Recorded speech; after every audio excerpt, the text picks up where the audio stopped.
కానీ దురదృష్టవశాత్తు కేంద్రంలో అధికారంలోకి వచ్చిన బీజేపీ మోసగారితనంతో, రాష్ట్రంలో 2014లో అధికారంలోకి వచ్చిన టీడీపీ ప్రభుత్వం చేతగానితనంతో, 2019లో రాష్ట్రంలో అధికారంలోకి వచ్చిన వైకాపా ప్రభుత్వ చేతగానితనంతో ఇవి అమలుకు నోచుకోలేదు.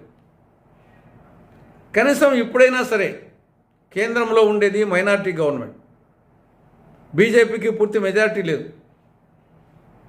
ఇది కూటమి గవర్నమెంట్. ప్రత్యేకించి తెలుగుదేశం పార్టీ మీద ఆధారపడి మనుగడ సాగించాల్సిన పరిస్థితిలో ఉంది. కాబట్టి ఈసారైనా చంద్రబాబు నాయుడు గారు కేంద్ర ప్రభుత్వం మీద ఒత్తిడి చేసి, ఎలాగో కేంద్ర ప్రభుత్వంలో మీరు భాగస్వాములుగా ఉన్నారు కాబట్టి ఈ యొక్క 3 వరాలను సాధించాలని కాంగ్రెస్ పార్టీ విజ్ఞప్తి చేస్తూ ఉంది.